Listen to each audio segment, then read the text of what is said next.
지난 시간에 교회와 사역자들에 대해서 지난 시간부터 살펴보고 있는데요. 지금 교회에 대해서 살펴보다가 말았습니다. 그래서 간단하게 요약하고 그 다음에 그 사역자들에 대해서 이어서 살펴보도록 하겠습니다. 잠깐 기도하겠습니다. 하나님 아버지, 저희가 다시 주님 앞에 나왔습니다.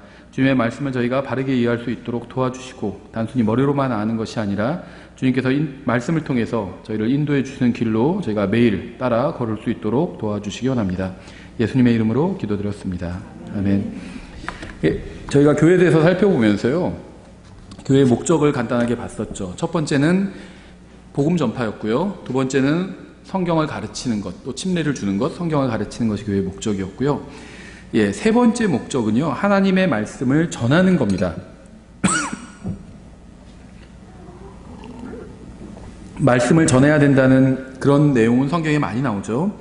디모데후서 2장 4장 2절에서도 말씀을 선포하라, 교회의 인도자인 디모데에게 보내는 사도 바울의 그 명령이자 권면이었죠. 때에 맞든지 맞지 아니하든지 긴급히 하라. 모든 오래 참음과 교리로 책망하고 꾸짖고 권면하라.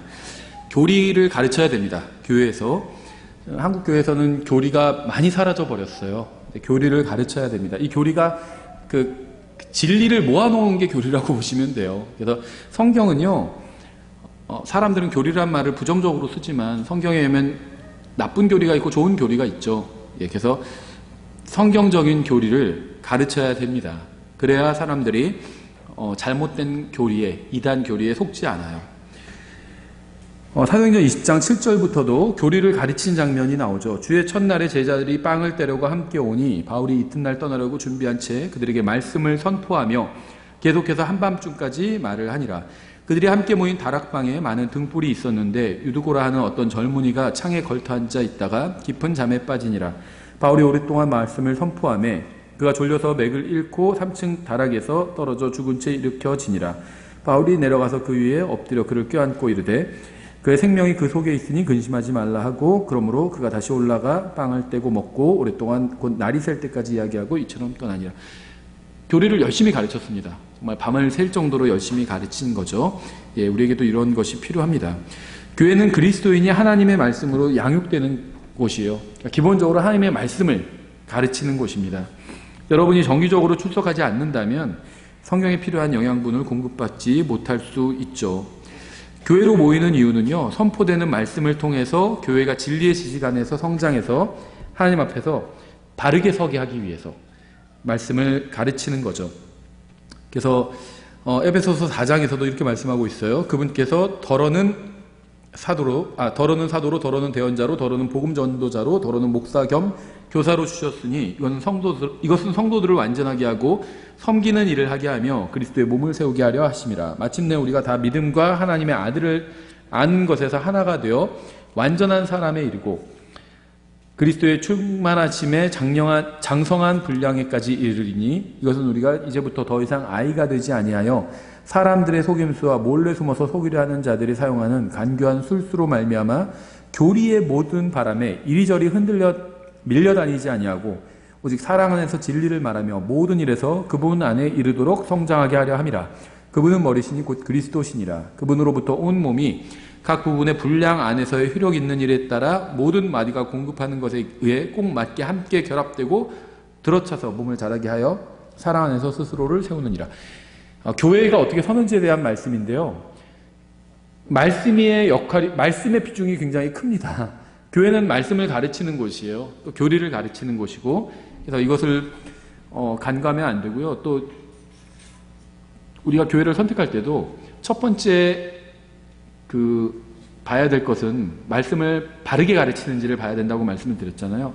아무리 다른 것이 다 잘 되어 있다 할지라도 말씀을 바르게 가르치지 않는다면 그것은 교회도 아니다 이렇게 얘기할 수는 없겠지만 그건 주님께서 판단하시겠죠. 그런데 말씀을 바르게 가르치지 않는다면 교회로서의 역할은 할 수 없는 겁니다. 저도 요즘 중고차를 지금 고르고 있는데요. 최소한 봐야 될 것들이 있거든요. 그렇죠. 보험 이력이랑 이런 것도 다 봅니다. 근데 말씀을 제대로 가르치는지 가르치지 않는지 보지 않는 것은요, 바퀴가 없고 뭐 다 없는데도 그냥 엔진이 없는데도 아 이거 겉에 차다. 겉모습이 차라고 해서 다 차는 아니죠. 지금 당장 탈 수 있어야 되잖아요. 엔진도 있고 바퀴도 있고 다 있어야지 그걸 차라고 보고 타고 다닐 수 있는 거죠. 교회도 마찬가지예요. 겉모습이 아무리 교회와 같은 형상을 갖췄다 할지라도 제대로 된 교리가 없다면, 말씀을 제대로 가르치지 않는다면 그 교회는 선택하면 안 되는 교회입니다. 이게 가장 중요한 첫 번째예요. 그리고 두 번째는 내가 섬길 것이 있는가, 이걸 봐야 된다고 말씀을 드렸죠. 예. 지역교회 네 번째 목적은요, 함께 모여서 기도하는 겁니다. 사도행전 4장 31절. 그들이 기도하기를 마침에 그들이 함께 모인 곳이 흔들리더니 그들이 다 성령님으로 충만하여 담대히 하나님의 말씀을 말하니라. 너무 중요한, 교회와 관련해서 너무 중요한 특징이 나와 있죠. 기도하고 성령님을 받은 게 아니라 성령님으로 충만해진 겁니다. 성령님으로 가득 찼고 성령님을 충만하다는 건요, 뭐 다른 게 아니에요. 성령님이 내 안에 거하시죠. 그래서 내가 성령님께 내어드린 겁니다. 그래서 내 안에서 성령님이 막 가득 찼다. 그러니까는 주관하시는 거예요. 인도하시는 겁니다. 내가 인도할 때도 있어요, 나를. 그런데 성령님으로 충만하면요, 성령님이 인도하시는 겁니다. 그러니까 기도하니까 그 결과 성령님으로 충만해졌어요. 바르게 기도한 거죠. 모든 기도가 다 이렇게 성령 충만으로 인도하지는 않아요. 바르게 기도해야 됩니다. 그리고 그 다음에 어떻게 됐죠? 하나님의 말씀을, 담대히 하나님의 말씀을 말하게 됐죠. 성령 충만해서 뭐 방언을 하더라, 성령 충만해서 기적을 행하더라, 성령 충만해서 뭐 부자가 되었더라, 이렇게 되어 있지 않죠. 성령님으로 충만해서 하나님의 말씀을 말하고 다닌 겁니다. 그렇죠. 이게 성령 충만의 증거예요. 사도행전에 보면 다 이런 식으로 나와 있죠. 교회 다섯 번째 목적은요, 주님을 찬양하기 위함이죠. 에베소서 4장 19절. 시와 찬송과 영적 노래로 너희 자신에게 말하며, 예, 찬송 부르면서도요, 찬송이 나의 간증이면서 또 다시 다짐이 될 수도 있죠. 찬송 부르면서 순교자의 길을 따라 막 이런 거 부르면서 아, 나도 그렇게 정말 신실하게 순교자들처럼 그렇게 믿고 싶다, 이렇게 다짐을 할 수 있어요. 그래서 너희 자신에게 말하며, 시와 찬송과 영적 노래로 너희 자신에게 말하며 너희 마음속에서 주께 노래하고 선율을 말하며 모든 일로 인해 우리 주 예수 그리스도의 이름으로 항상 하나님 곧 아버지께 감사하고. 이게 성령 충만한 증거죠. 하나님 앞에 바르게 서 있다는 증거입니다. 항상 하나님께 감사하는 것. 이거의 반대가 믿음의 결과는 감사함이에요. 정말 하나님의 말씀을 믿으면 감사할 수밖에 없어요. 그렇지 않나요? 안심이 되고 무슨 일이 일어나도 안심이 됩니다. 그리고 감사하게 돼요. 하나님께서 모든 걸 주관하고 계신데 내가 그렇게 기록되어 있는 성경을 믿잖아요. 우리 계시록에 어떻게 될지 다 알잖아요. 그래서 이 세상에서 일어나는 일에 대해서 뭐 디테일한 거에 대해서 우리가 크게 신경 쓰지 않습니다. 이 세상의 운명을 알고 있어요. 또 나의 운명도 알고 있잖아요. 불안해할 이유가 전혀 없습니다. 감사가 넘칠 수밖에 없어요. 그래서 믿음의 열매는 감사예요. 믿지 않음, 불신의 열매가 불만입니다. 그렇죠. 하나님께서 우리에게 엄청난 것들을 약속해 주셨는데 이 세상에서 있는 어떤 조그만 일로 인해서 내 마음대로 되지 않는다고 해서 불평과 불만을 한다면 그거는 하나님의 말씀을 믿지 않은 결과죠. 예, 그래서 감사의 반대가 이 불평과 불만입니다. 교회 여섯 번째 목적은 함께 교제를 나누는 겁니다. 사도행전 2장 42절. 그들이 흔들리지 아니하며 사도들의 교리와 교제 안에 머물고 빵을 떼며 기도하더라. 와, 교제를 나눠야 되는데요. 그냥 어디 같이 놀러 가고 이게 잘못됐다는 거 아닙니다. 미국은요, 미국은 95%가 시골이잖아요. 놀 게 없어요. 같이. 무슨 뭐 어디 클럽 가고, 그것도 도시에서 나가지 대부분은 없어요. 그러니까 성도들이, 형제들이 모여서 뭐 하냐면 사냥 가고 낚시 가고 그래요. 같이. 강가에 가가지고 그물로 낚시해서 고기 잡고 그러면서 같이 놀거든요. 그리고 또 복음 전하러 가고. 그러니까 어디 같이 놀러 가고 뭐 그게 저는 잘못됐다고 생각하지 않습니다. 세상 친구들이랑 만나서 무슨 노는 것보다 그리스도인끼리 성도들이 같이 모여서 놀고 어디 놀러 가고 저는 좋다고 생각해요. 굉장히. 그런데 그러면서 또 교제도 나눌 수 있죠. 근데 중요한 게 있어요. 교제 자체가 목적이 되면 안 됩니다. 교리가 있어야 돼요. 사도들의 교리와 교제 안에 머물고 교리가 있어야 됩니다. 그래서 교제도 좋지만 교리가 반드시 있어야 된다는 겁니다. 함께 해야 돼요. 또 교회의 일곱 번째 목적은요, 또 주의 만찬을 하는 거죠. 고린도전서 11장 26절에 있죠. 이는 너희가 이 빵을 먹고 이 잔을 마실 때마다 주의 죽으심을 그분께서 오실 때까지 보이기 때문이라, 이렇게 말씀하고 있고요. 이 사도행전 2장에 보면요, 첫 번째 교회인 예루살렘 교회는 이 7가지를 다 실행했습니다. 첫 번째, 구원받지 못한 사람들에게 41절에서 복음 전했고요. 42절에서 침례를 줬고요. 또 성경을 가르쳤고요. 42절에서 또 주님의 만찬을 지켰고요. 41절에서 말씀을 전파했고요. 42절에서 기도했고요. 또 47절에서 하나님을 찬양했습니다. 7가지를 다 했어요. 그래서 여러분이 그리스도인이라면 여러분은 지역교회의 예배와 모임에 참여해야 합니다. 모임에 참석하는 것은 선택사항이 아니라 하나님의 명령이에요. 특히 예수님께서 오시는 것이 가까워질수록 더욱 열심히 참석해야 되죠. 언제 오실지는 몰라요. 그런데 더 예수님께서 오시는 게 가까워지는 건 사실이죠. 오시는 게 사실이니까 시간이 지날수록 예수님께서 오시는 게 가까워지는 게 사실입니다. 언제 오실지는 아무도 모릅니다. 모른다고 분명히 말씀하셨어요.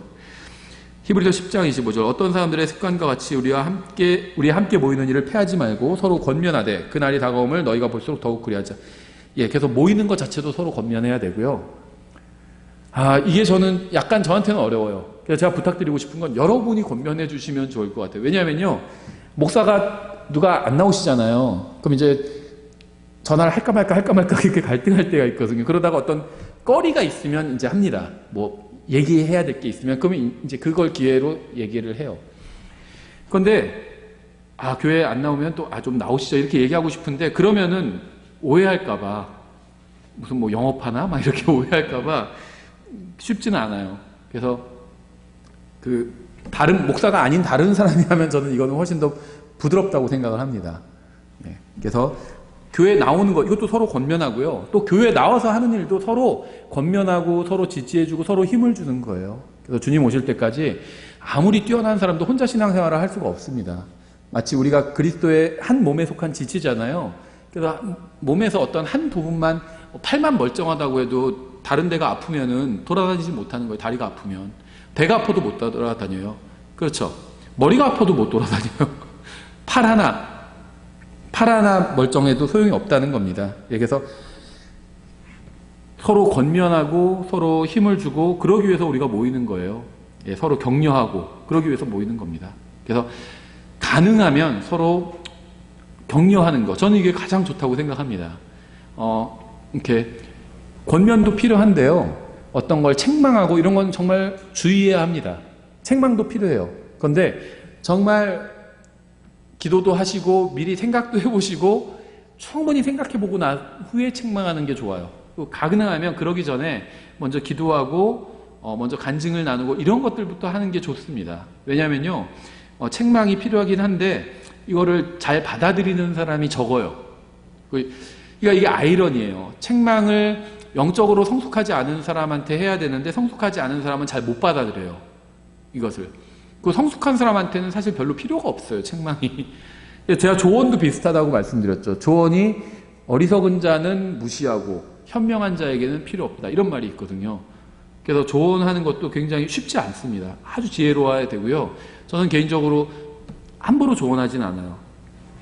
내가 강단에서 하나님 말씀을 막 가르치지만 개인적인 자리에서 함부로 조언하지는 않습니다. 다만 조언을 구하면 조언을 해요.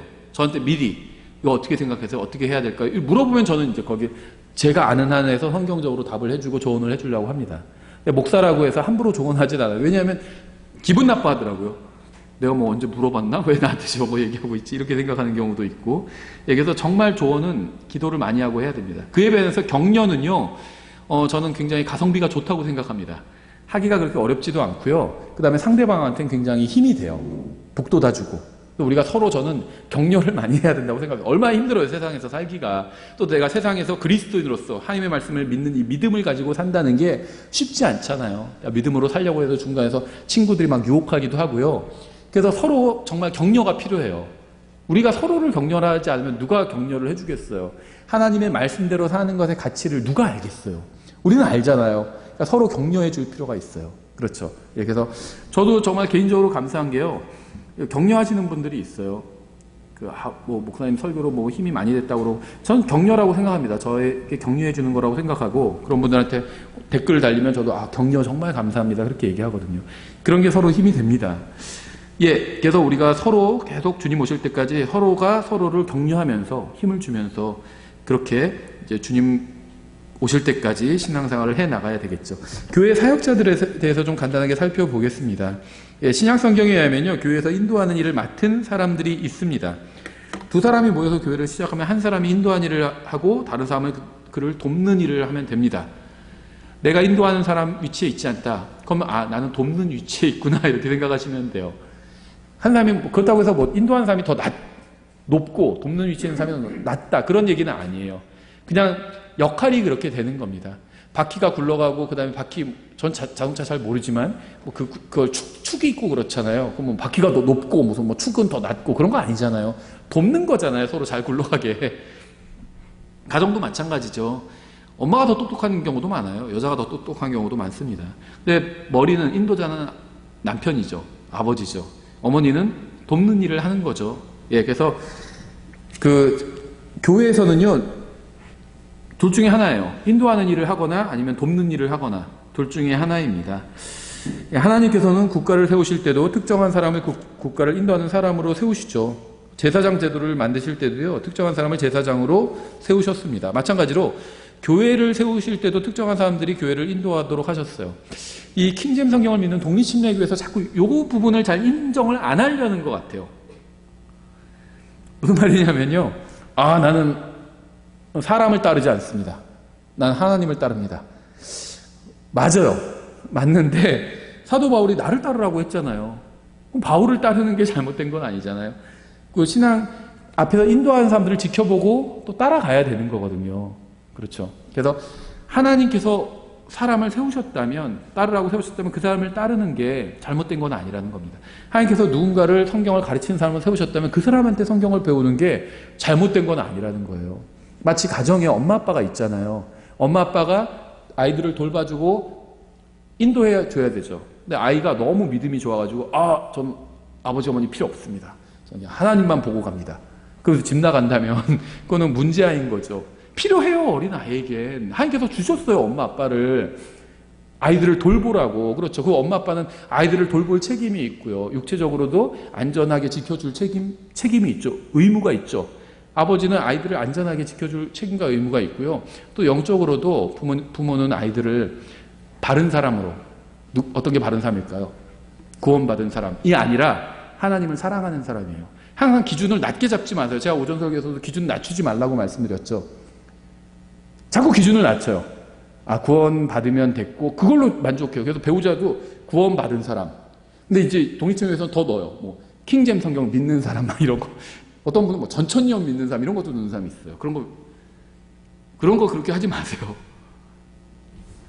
그건 기준을 낮추는 겁니다. 전천년을 믿어도요. 나중에 전천년주의 구원받고 킹잼 성경을 믿고 전천년 바른 교리를 믿어도 부인 때릴 수 있어요. 실제로 봤어요. 구원받고 킹잼 성경 믿고 전천년 믿는데 부인 버리고 도망간 사람도 있어요. 보험 아줌마랑 눈 맞아가지고. 가능해요. 그래서 그거는 기준을 낮추는 겁니다. 기준은 항상 예수 그리스도가 돼야 돼요. 예수님을 사랑하는 사람. 예수님을 사랑하는 사람은 부인 놔두고 도망가지 않거든요. 예수님을 사랑하는 사람이 돼야 돼요. 그래서 기준 절대 낮추지 마십시오. 하나님께서는요, 가정에는 엄마 아빠를 주셨죠. 일반적인 경우에. 그래서 아이들을 인도하게 하셨습니다. 그러니까 하나님께서 사람을 통해서 일하신다는 거예요. 아이들을 어떻게 인도하실까요? 하나님께서. 부모님을 통해서 인도하시는 거예요. 그래서 부모님의 책임이 있는 겁니다. 하나님 앞에서 이 가정이라는 영적 단체를 이끌고 있는 거예요. 책임이 있는 거예요. 마찬가지로 교회도 마찬가지예요. 하나님께서 성경을 가르칠 수 있는 사람을 교회에 세워주신 겁니다. 목사를 높이는 거 아니야? 이렇게 보실 수 있는데 그거보다 더 높이면 높이는 거죠. 성경 하시는 말씀과 목사님이 하는 말씀이 다를 때 목사님 말을 따라라. 이러면 그거는 잘못된 거죠. 목사를 높인 거죠. 성경에서 가르치는 것과 말씀하시는 것과 목사가 말하는 게 서로 다르고 성경이 맞는 거예요. 그렇죠. 하나님께서 목사를 교회에 주신 건 맞지만 성경보다 더 높은 위치에 주신 건 아니거든요.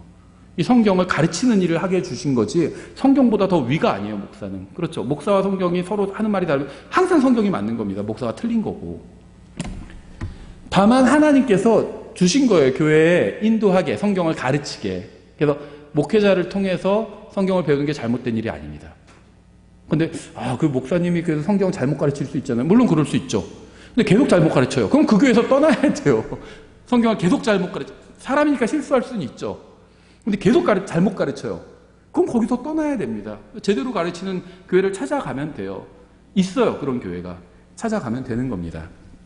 예, 그래서 하나님께서는요, 교회를 섬기게 하기 위해서 목사 겸 교사를 주셨습니다. 에베소서 4장 8절이죠. 그러므로 그분께서 이르시기를, 그분께서 높은 곳으로 올라가실 때 포로로 사로잡힌 자들을 포로로 이끄시고 사람들에게 선물들을 주셨도다 하시네요. 승천하시면서 이제 은사를 주고 가신 거죠. 11절. 그분께서 더러는 사도로, 더러는 대언자로, 더러는 복음전도자로, 더러는 목사 겸 교사로 주셨습니다.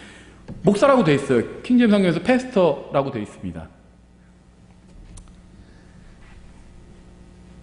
제가 어떤 특정 종파를 싫어하는 거 아니에요. 제가 개인적으로, 저는 저희 교회도 있지만 형제교회를 좋아해요. 전도 출판사에서 나온 책들도 많이 봤고요. 건전합니다. 대부분. 그런데 목사에 대한 어떤 거부감이 있어요, 이분들이. 그런데 이제 실제로는 그럼 형제교회 목회자가 없냐? 있어요. 감독, 장로, 이런 분들이 사실 목회자 일을 하죠. 똑같아요. 전 똑같다고 봅니다. 그냥 명칭만 다르지. 복수 목회를 하죠. 저는 그것도 좋다고 생각합니다. 근데 이 목사라는 명칭을 싫어해요, 명칭. 그래서 전에 저희 교회에서도 형제교회 오신 분 중에 이 얘기 하신 분 있었어요. 제가 그때 그분 교리적인 것 때문에 문제가 돼가지고 권면을 했었어요. 근데 어떻게 권면을 했냐면, 제가 목사로서 형제님 지금부터 좀 권면을 해드리겠습니다. 이랬더니, 저는 목사 안 믿어요. 그러시는 거예요. 그래서 예? 무슨 말이에요? 에베소 4장 11절 펴서 보여드렸거든요. 이게 목사라고 있잖아요. 그래서 저는 목사 없다고 생각해요. 그러는 거예요. 목사가 있는데요, 성경에? 영어 성경에도 패스터라고 돼 있는데요. 이건 번역 잘못된 게 아닌데요. 한국어로 목사라고 돼 있잖아요. 그래도 목사 인정 안 한대요. 목사 없다고 생각한대요. 더 이상 얘기를 할 수가 없었어요. 그래서 제가 형제님은 하나님의 말씀을 믿는 게 아닙니다. 성경에 목사가 나오는데 왜 목사가 없다고 그래요? 목사를 나는 목사라고 안 부르고 감독이라고 부르겠다, 장로라고 부르겠다. 그렇게 하면 차라리 그거는 이해가 돼요. 형제교회에서 그렇게 하거든요. 그건 인정합니다. 근데 목사가 있는데 없다고 한다면 그거는 잘못된 거죠. 성경에 있잖아요. 그건 성경을 믿지 않는 거예요. 이게 사실은 장로다, 이렇게 주장하면은 저는 그건 존중합니다. 그럴 수도 있어요. 그런데 목사라는 성경이 없다, 이렇게 하면 저는 그건 존중할 수가 없어요. 왜냐하면 성경에 있기 때문에. 있잖아요, 성경에. 차라리 저를 보고 당신은 성경적인 목사가 아니다, 그러면 그거는 존중해요. 그렇게 판단할 수 있죠. 그런데 목사가 성경에 없다, 그러면 저는 그거는 존중할 수가 없어요. 그래서 저는 그분한테, 형제님은 성경을 믿는 게 아닙니다. 하나님 말씀을 믿는 게 아니라 하나님 말씀 무시하는 겁니다. 성경에 이렇게 나와 있는데 아니라고 하기 때문에. 그렇게 얘기를 할 수밖에 없었습니다. 아주 부드럽게 했어요. 얘기가 끝나고 같이 기도도 하고요. 부드럽게 했습니다. 예. 성경은요, 이 교회를 인도하는 사람에 대해서, 또 성경을 가르치는 사람에 대해서 말씀하고 있는데요. 이게 종파마다 약간 다를 수 있어요. 교회마다. 장로라고 하기도 하고, 감독이라고 하기도 하고, 목사라고 하기도 하고, 약간 다를 수 있지만, 이 사람들이 하는 일은 똑같습니다. 교회를 인도하고 하나님의 말씀을 가르치는 일이에요. 그래서 형제교회가 목사는 없지만요, 있어요. 목회자는 있습니다. 똑같아요. 장로, 거기서 이제 장로라고 불러요. 장로분들이 성경을 가르치고요. 제가 봤을 땐 목사예요. 그분들은 장로라고 부를 뿐이죠. 전 상관없습니다. 전 그분, 만나면요, 저희 책 형제교회 장로분들한테도 발송을 해드립니다. 신간 나오면. 몇 분이 있어요. 그분 만나면 제가 목사라고 부르진 않아요. 장로님이라고 불러요. 왜냐하면 그분은 그렇게 불림을 받으니까. 존중합니다, 저는 그분들을. 예.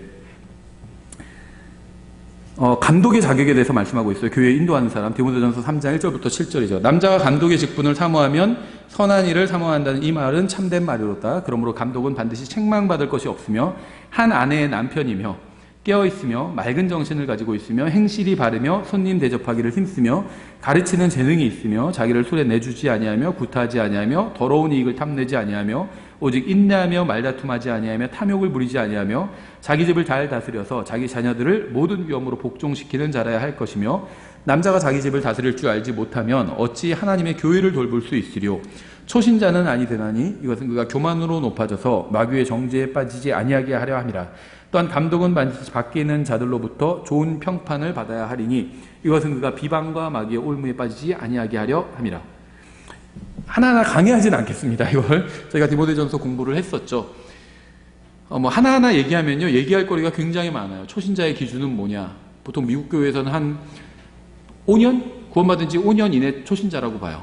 어떤 교회에서 한 3년 이내 초신자로 보기도 하고. 근데 뭐 다 얘기할 수는 없습니다. 그건 사람들이 생각하는 기준이니까. 감독은 교회를 인도하는 일을 하는 사람입니다. 따라서 어떤 사람이 감독이 되려고 한다면 자신의 지도력을 입증해야 되겠죠. 또 자신의 지도력을 입증하는 방법은 가정을 통한 것이죠. 그래서 앞에서 감독은 반드시 한 아내의 남편이어야 한다고 말씀하고 있죠. 또 여기서는 자녀들이 있다고 말씀하고 있어요. 따라서 감독은 아내와 복수의 자녀가 포함된 가정을 가지고 있어야 한다. 이렇게 볼 수 있겠죠. 또 그 가정을 잘 인도해야 감독의 자격이 있는 겁니다.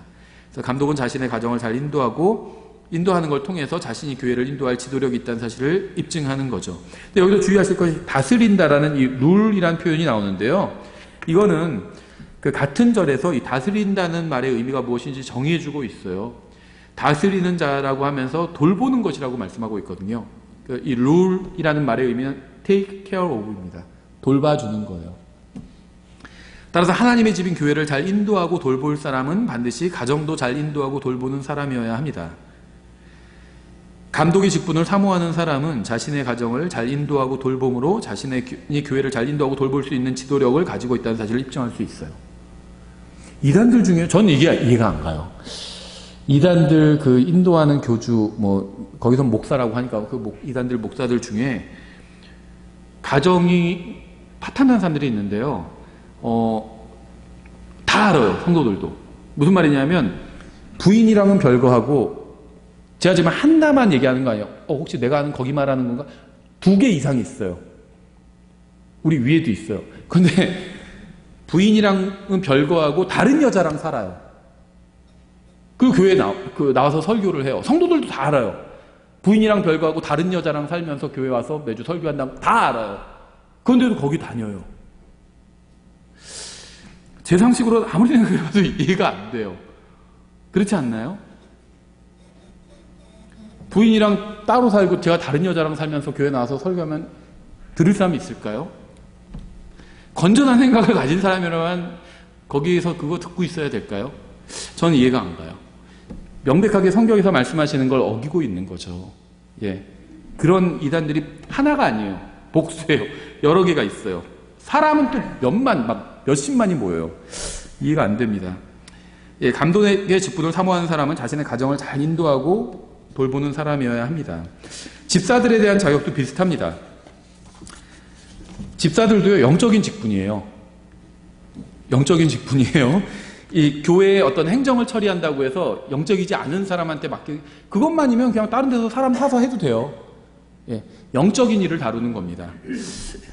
8절부터 이와 같이 집사들도 반드시 신중하며 한 입으로 두말하지 아니하며 자기를 많은 술에 내주지 아니하며 더러운 이익을 탐내지 아니하며 순수한 양심 속에 믿음의 신비를 가진 자라야 할지니라.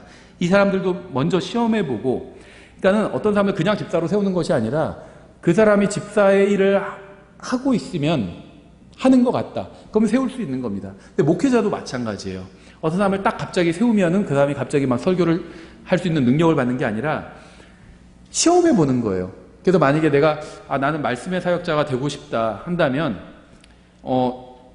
그 교회의 말씀의 사역을 감당하고 있는 목사와 상담을 해야 되겠죠. 자기가 말씀에 내가 사역을 하고 싶습니다. 그러면은 목회자도 말씀의 사역자를 교회 내에서 계속 양육하는 게 저는 이 교회와 목회자의 임무라고 생각합니다. 여태까지는 저희는 잘 그걸 못했어요. 사실.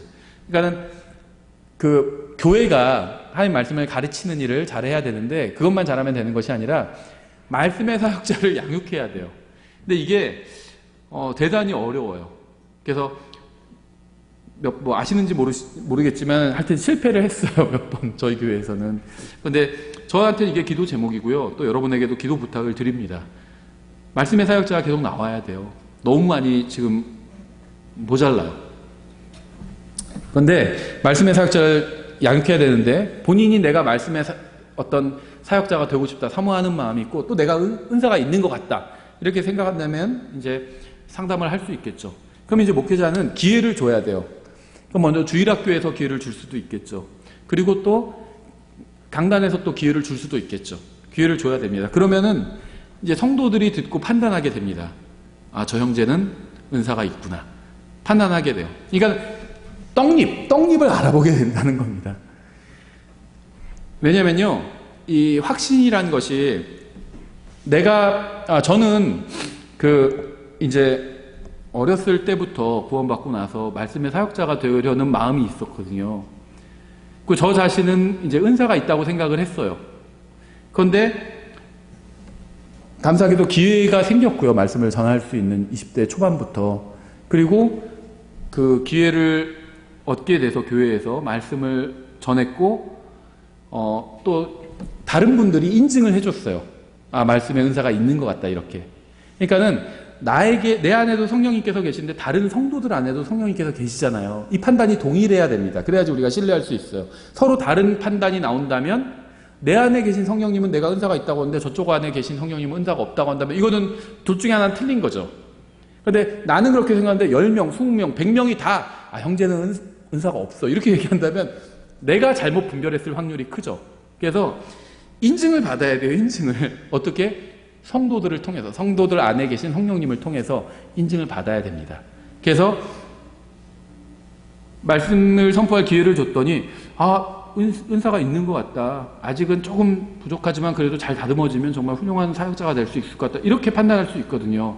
그러면은 이제 그런 사람을 더 기회를 주고 그 다음에 안수를 할 수 있는 거죠. 예. 또 신학교 나갔다 하든지 뭘 했다고 해서 안수할 수 있는 건 아닙니다. 예전에도 그런 분이 있었어요. 자기 신학교 나오고 뭐 했으니까 안수해달라고. 근데 성도들은 다 아니라고 했거든요. 그 형제 정말 아닙니다. 어떤 분은 막 제가 봐도 아닌데 어떤 분 막 저한테 전화해가지고 그 형제 세우실 거 아니죠 혹시? 막 이런 분도 있어서 걱정을 하고. 왜냐하면 그 형제님이 얘기를 했대요. 자기한테. 목사님 이제 곧 나 안수해 줄 거라고. 이분은 너무 걱정이 됐던 거예요. 제가 봤을 때 아니었거든요. 그래서 전화가 온 거예요. 그래서 아니요, 저는 그런 말 한 적이 없는데요. 제가 그 형제한테 했던 말은 성도들이 인정을 하면 형제님이 성도들한테 인정을 받아야 된다. 형제님이 먼저 신실한 사람으로 인정을 받아야 되고 또 그러면 이제 말씀을 전할 수 있는 기회를 준다. 그럼 말씀을 전했을 때 성도들이 저 형제님이 은사가 있는 것 같다. 이렇게 인정을 해줘야 된다. 그러면은 안수를 해줄 수도 있는 거다. 우리 교회뿐만 아니라 다른 동의치명에서 다 그런 식으로 한다. 그렇게 얘기했는데 오해한 거예요. 그 얘기는 싹 빼고 그냥 그러면은 안수를 해줄 수도 있다. 요 교회기만 잡고 나 안수해 준다고 하는구나 이렇게 이해를 했던 거예요. 예, 그래서 이 집사들도 마찬가지입니다. 그 집사 일을 하는 분들이 있어요. 그럼 그분들을 집사로 세우면 됩니다. 사회적으로 지위가 높다든지. 우리나라에서는 저도 정말 그게 너무 싫은데 그런 경우들이 많아요. 예전에 어떤 목사님 그런 간증을 하시더라고요. 자기가 어떤 교회를 갔는데 구원받고 처음 간 거예요. 그래서 그 교회에서 오늘 오신 분 소개할 때 자기도 소개하고 어떤 한 분도 같이 소개했대요. 같이 이제 교회 처음 나온 동기인 거죠. 한 달 만에 자기는 집사가 된 거예요. 왜 그랬을까요? 그 형제님은 교수였거든요. 교회 온 지 한 달 만에 집사를 시켜준 거예요. 왜냐하면 안 시켜주면 이 사람 혹시 딴 데 갈까봐 막 완장을 채워준 거죠. 그러니까 같이 왔던 그 사람은 그냥 평범한 일하는 사람이었대요. 그 다음에 막 화가 났대요. 똑같이 왔는데 저 사람 교수라고 집사 시켜주고. 많이 봤어요. 그 외에도 제가 아는 또 다른 분도 이분은 이분은 아직 예수님을 믿지도 않는 분인데 이분도 교수였어요. 가자마자 바로 집사 시켜줬어요. 제가 아주 잘 아는 사람인데. 그래서 전화가 왔어요. 집사 시켜주고 그 다음에 막 주일학교 교사 시켜줬어요. 아직 예수님 믿지도 않는데도. 그래서 저한테 전화 왔었어요. 나 주일학교 교사가 됐는데 난 성경 하나도 모른다. 믿지도 않는 분이에요. 근데 이게 교수 체면이 있잖아요. 그래서 내가 뭘 어떻게 가르쳐야 되냐고 해서 막 자료도 보내주고 그랬어요. 그래서 그거 가르치려고 자기 창피 안 당하려고. 그래서 대학 교수인데 성경 가르치는데 못 가르치면 창피하잖아요. 그래서 막 그거 공부하고 1년 그렇게 하더니 예수님 믿게 됐어요. 근데 그거는 소가 뒤로 가다가 잡은 거죠. 안 되죠. 그런 사람 세우면은. 사람 체면 바꿔가지고 자꾸 세우려 하는 거. 사회적 지위 봐가지고. 그거는요. 대단히 잘못된 겁니다. 하나님 말씀 무시하는 거예요. 그렇게 하면 안 됩니다. 성경에 나와 있잖아요. 이와 같이 집사들도 반드시 신중하며 한 입으로 두말하지 아니하며 자기를 많은 술에 내주지 아니하며 더러운 이익을 탐내지 아니하며 순수한 양심 속에 믿음의 신비를 가진 자라야 할지니라. 이 사람들도 먼저 시험해보고 그 뒤에 책망받을 것이 없는 것으로 드러나면 그들의 집사의 직분을 수행하게 할지니라. 이와 같이 그들의 아내들도 반드시 신중하며 헐뜯는 자가 되지 아니하며 맑은 정신을 가지고 있으며 모든 일에서 신실한 자야 할지니라. 집사들은 한 아내의 남편이 되어 자기 자녀들과 자기 집을 잘 다스릴지니라. 전 괜히 그런 얘기하는 게 아니라 저는 개인적으로 저희 교회 집사님들과 자매님들이 여기 맞다고 생각합니다. 어느 정도. 근데 참 감사한 게 뭐냐면요, 집사의 자격이 있고 집사의 아내들도 이래야 된다 있는데, 감독에는 그거 없죠. 감독의 아내도 그래야 된다, 그게 없어요. 왜 그럴까요?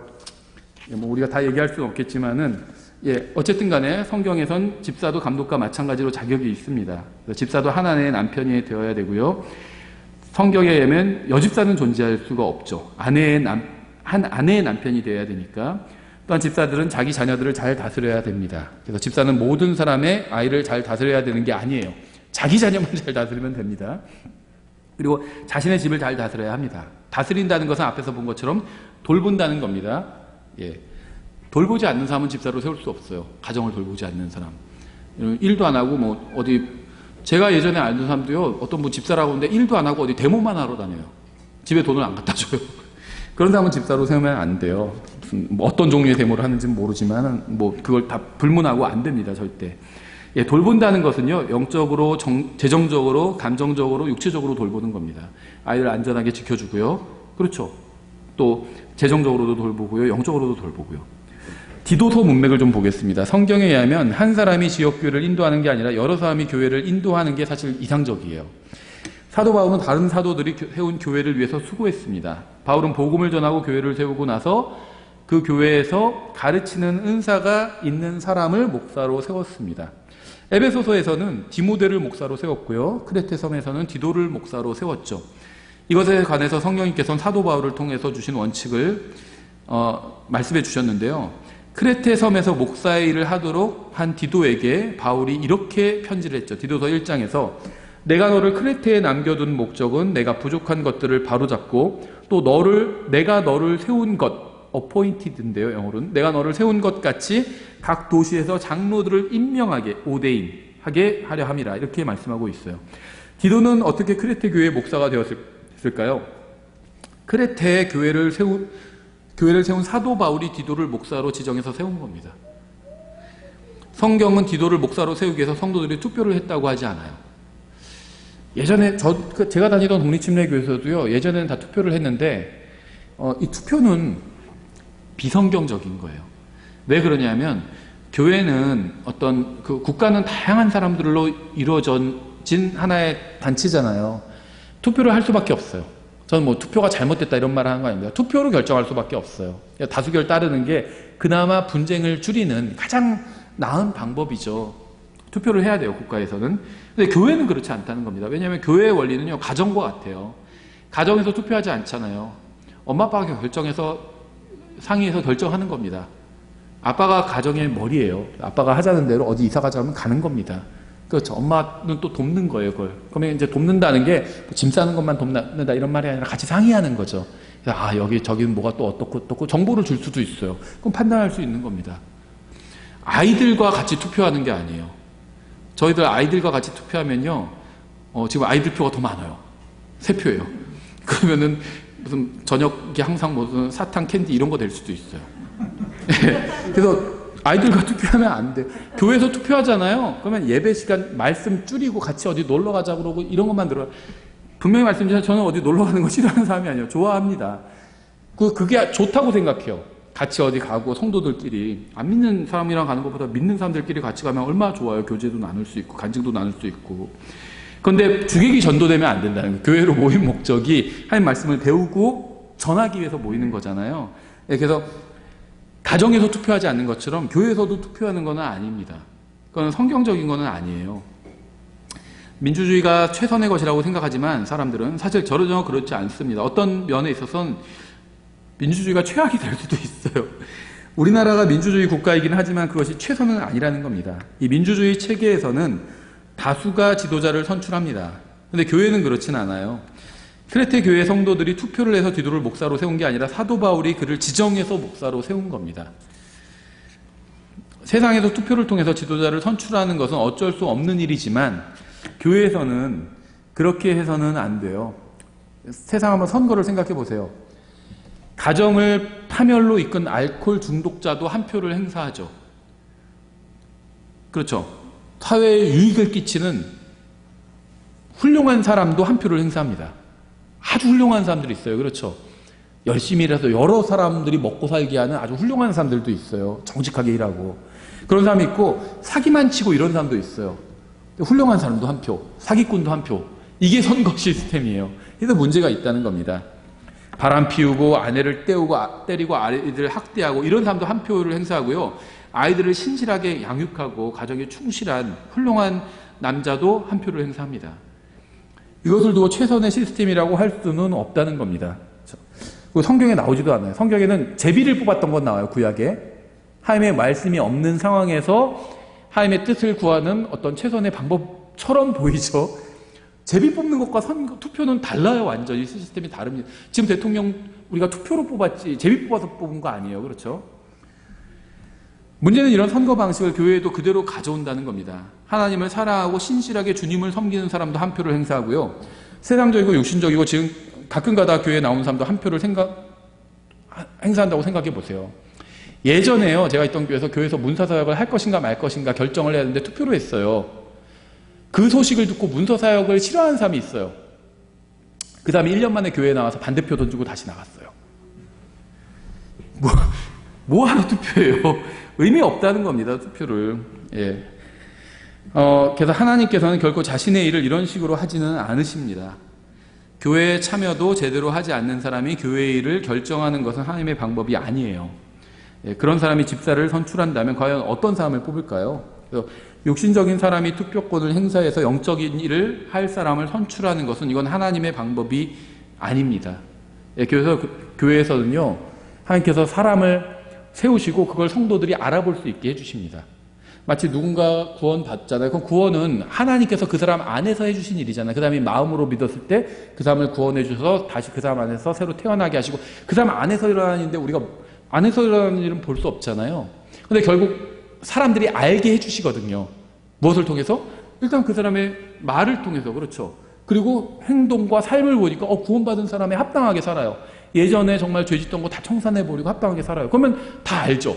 아, 저 사람이 구원받다고 말도 그렇게 하고 행동도 보니까 삶도 변했더라. 그 사람을 보고 이제 침례를 또 주는 거죠. 물론 삶이 변화된 모습을 보여야 침례를 받는다. 이건 아니에요. 침례는 신앙 고백만 있으면 줄 수 있는 겁니다. 그럼 침례를 주죠. 하나님께서 그 사람 안에서 해주신 일을 겉으로 드러내 보여주는 거죠.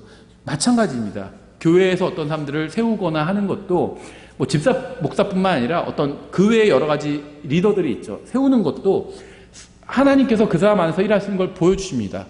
그럼 사람들이 인정을 해요. 아, 저 사람은 맞아. 교회를 사랑하고 저희를 맡겨도 저 사람이 이상하게 할 사람이 아니야. 그래서 교회에서 일을 나눠서 지금 저희 교회에서도 나눠서 맡기는 거잖아요.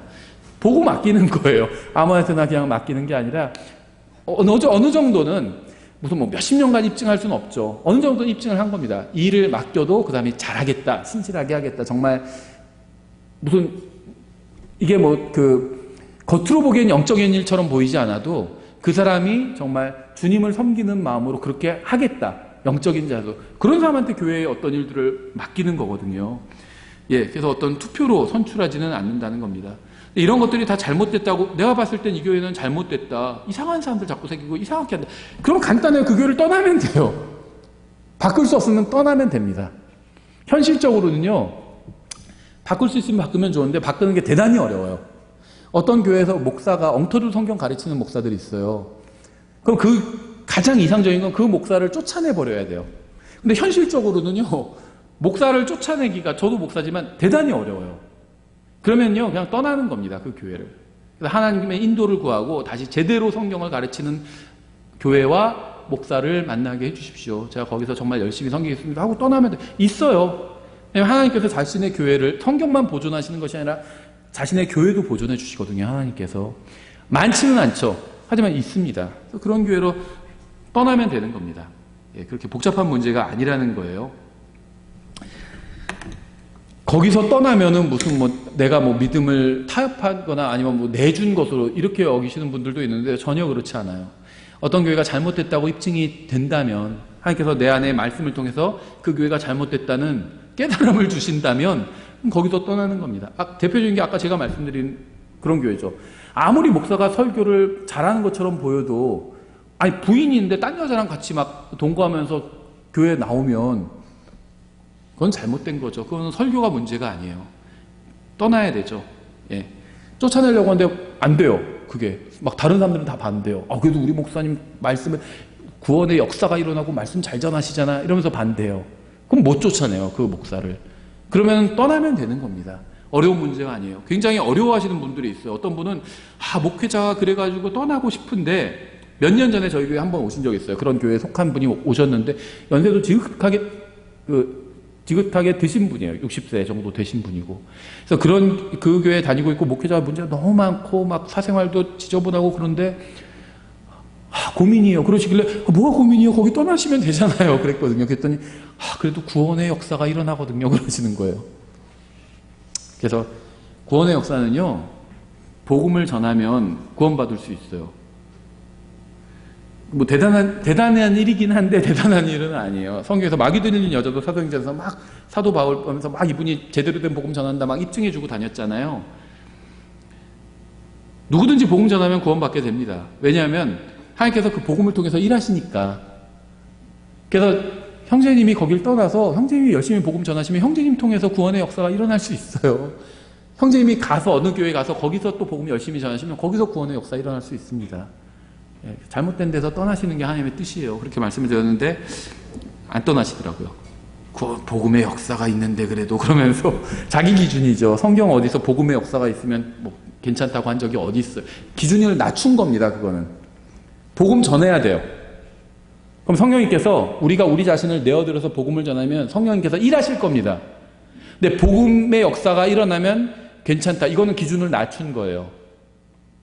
기준을 낮추지 말라고 말씀드렸죠. 기준은 항상 예수님을 사랑함이에요. 예수님을 사랑함. 그게 기준이 되어야 돼요. 예수님을 사랑하면요. 예수님의 말씀대로 행하려고 합니다. 100% 다 못할 수도 있죠. 우리가. 근데 최소한 행하려고 노력은 해요. 그렇죠. 그렇게 돼야 된다는 거예요. 우리 교회 완벽하지 않아요. 우리 교회 멤버들이 완벽하지 않고 목사도 완벽하지 않은데 어떻게 완벽하겠어요. 근데 하나님 말씀대로 하려고는 하잖아요. 우리가 누가 잘못했다고 하면 그대로 하려고 하거든요. 어떤 걸 고집할 생각이 전혀 없어요. 성경에서 그렇게 돼 있다고 그러면 바꿀 생각이 있으면 다 바꿀 생각이 있습니다. 그리고 또 열심을 내야 된다고 생각해요. 우리가 주님 앞에서. 오늘 또 다 끝내진 못했는데요. 이거 끝내고 다음 시간에 계속해서 또 나가겠습니다. 기도하고 마치겠습니다. 기도하겠습니다. 하나님 아버지, 저희가 항상 주님의 말씀에 깨어있을 수 있도록 도와주시기 원합니다. 저의 마음이 이 세상에 사라져 없어질 이 세상의 헛된 것들에 마음을 빼앗기지 않도록 주님 저희 마음을 붙들어 주시기 원합니다. 감사드리며 예수님의 이름으로 기도드렸습니다. 아멘.